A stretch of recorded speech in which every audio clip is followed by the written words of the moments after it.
Halo. Di sini kita bakal menjelaskan tentang mathematical personality.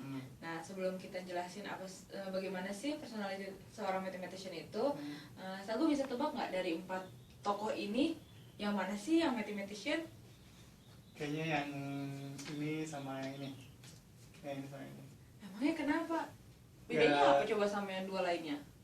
Gak tau, soalnya liatnya ini dia berdua pakai kacamata. Ya mereka kayak mathematician tuh Pemikir gitu ya? pemikir, terus identik kayak ngerjain formula terus, makanya aku ngeliatnya dari keempat ini dua ini doang yang jadi matematikawan. Kalau ini kayak biasa aja. Kayak orang Ini biasa aja. pekerja gitu ya? Ya. Nah, sebenarnya Sagu tau nggak sih 4 tokoh ini sebenarnya mathematician loh. Iya, nih kita mulai dari ujung sini. Dia itu namanya yang paling kiri. Ini tuh namanya George Polya.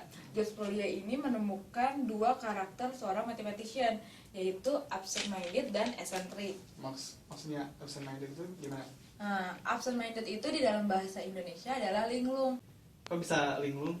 Iya, coba nih, misalnya Sago mau ulangan matematika. Sago belajar sampai malam sampai lupa makan, pernah nggak? Pernah. Nah, sama kayak tokoh-tokoh ini, mathematician ini, dia itu saking fokusnya dengan rumus-rumus yang mau dia ciptakan, dia sampai lupa segala hal dan sampai linglung juga. Nah, jadi menurut Polya ini itu adalah natural consequence dari apa yang telah dia lakukan gitu. Jadi wajar aja gitu. Jadi wajar kalau mereka tuh linglung dan lupa segala hal gitu. Nah, dari 3 tokoh ini kita bisa lihat gimana sih linglungnya seorang mathematician dan eksentriknya. Dimulai dari yang pertama, yaitu Witold Hurewicz. Nah, pada suatu hari dia tuh pernah berangkat kerja naik mobilnya ke New York, tapi dia pulangnya naik kereta. Wah. Nah, pas lagi pagi-paginya dia menemukan, loh, kok mobil saya nggak ada? Akhirnya dia telepon polisi dan bilang kalau mobilnya hilang. Besar. Padahal itu ada di New York. Terus yang kedua, yaitu David Hilbert. Dia itu ya sama kayak kita, sering kan ada tamu ke rumah. Nah, udah ngobrol-ngobrol panjang, terus tiba-tiba si David ini inget, oh iya, kayaknya saya belum menyelesaikan teori apa gitu kan. Nah, dia itu akhirnya ngambil topi si tamu dan jaketnya dan lalu pergi dari rumahnya sendiri. Bayangkan, dari rumahnya sendiri dan tamunya itu malah duduk bingung, loh, kok saya ditinggal? Padahal dia kan yang punya rumah. Saking gitu. linglungnya ya? Iya, saking linglungnya. Terus yang terakhir yaitu Peter. Nah, dia itu kasihan banget, dia lebih linglung daripada yang lain kayaknya. Soalnya dia hanya ingat 2 + 1 sama dengan 3.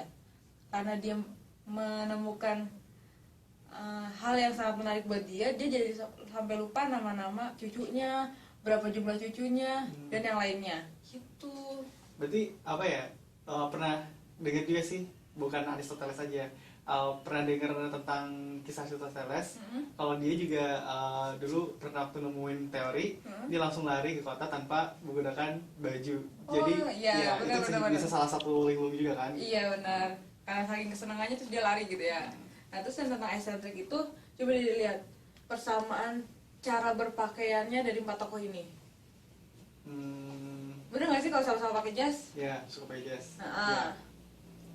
Terus Terus yang ini sih lebih mencolok sih kalau menurut aku. Kayak dia pakai topi bulat. Nah, ya biasanya kan orang beranggapan negatif ya tentang eksentrik itu aneh gitu ya. Sebenarnya eksentrik itu bukan aneh loh menurut mathematician. Menurut mathematician itu kalau berpakaian itu dia kayak menghargai diri sendiri. Misalnya kayak si Witold ini, dia pakai topi. Mungkin kalau dia nggak pakai topi dia bakal kepanasan, bakal pusing gitu kondisi siang hari. Nah, terus kalau dia pakai jas itu dia ingin terlihat rapi di depan orang-orang, tapi bukan aneh walaupun itu tidak stylish di depan orang-orang, tapi yang penting dia membuat dirinya nyaman dan merasa rapi gitu. Gue tau gak sih sebenarnya mathematician itu humoris loh?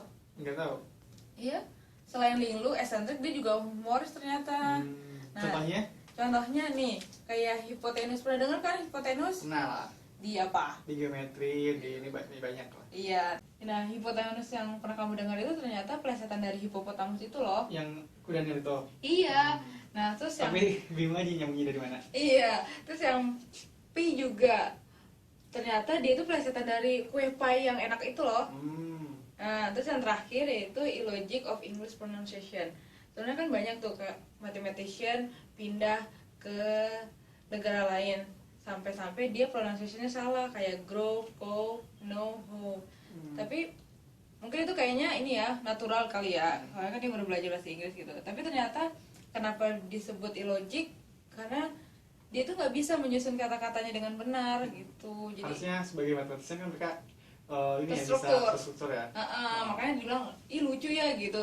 Oke. Jadi kenapa mathematician itu terkenal juga kalau dia humoris. Oke. Nah, jadi dari kisah-kisah yang udah saya ceritain itu, menurut aku ada nggak sih kesalahpahaman tentang seorang mathematician? Iya sih, kalau misalkan dilihat dari tadi cerita dari Lintang tentang mathematician ini, kayak dulu dan sampai sekarang tadi mungkin ya, detik tadi masih berpikir bahwa mereka emang orang-orangnya yang intrapersonal kayak gitu, terus kayak serius banget orangnya, Tertutup dan gitu. lain sebagainya. Sampai-sampai ketika udah lihat masing-masing kisahnya, kayak mereka juga sama kayak kita ternyata, hal-hal yang kecil kayak hebat masih hebat terus itu kan penting banget kan kayak Iya benar-benar. jadi ternyata mereka juga apa ya, humoris kayak kita juga dan lain sebagainya. Dia nggak beda dari kita ya, gitu. beda dari kita. Kalau itu sih dari ketika ada dari penjelasannya Bintang. So, aku juga pernah dengar nggak sih waktu di sekolah kalau misalnya ada orang yang ih gue takut deh sama matematika, ih benci, pokoknya nggak suka sama matematika gitu Ya, kan. itu Nah, sering. mungkin karena ini kali ya, mereka mikir kalau mathematician itu ya tadi tertutup, terus kayaknya orangnya aneh, nggak humoris, padahal kan kenyataannya enggak gitu kan. Nah ternyata apa sih pikiran-pikiran kalau misalnya mathematician seperti itu tuh bukan hanya untuk orang-orang biasa aja, tapi untuk orang berpendidikan. Nah, jadi karena sekarang saya udah tahu kalau mathematician itu nggak seaneh, nggak seburuk dan nggak sehumoris yang kita pikirkan. Mulai sekarang saya harus berjanji, from now I promise I will treat mathematician with kindness. Jadi harus banget dijanji sekarang. Iya benar. Jadi harus disebutin. Oke. Iya. From now I promise I will treat mathematician with kindness. Oke, tapi jangan lupa juga ya buat kasih tahu ke teman-temannya kalau sebenarnya mathematician itu humoris dan gak seaneh yang kita pikirkan. Dari penjelasannya Lintang, sekarang aku udah tahu personality mathematician itu kayak gimana, dan ini penambahan pengetahuan banget buat diri saya, diri aku banget, buat sebarin ke teman-teman yang lain. Yep. Terima kasih Lintang atas penjelasannya. Sama-sama, Sago. Udah.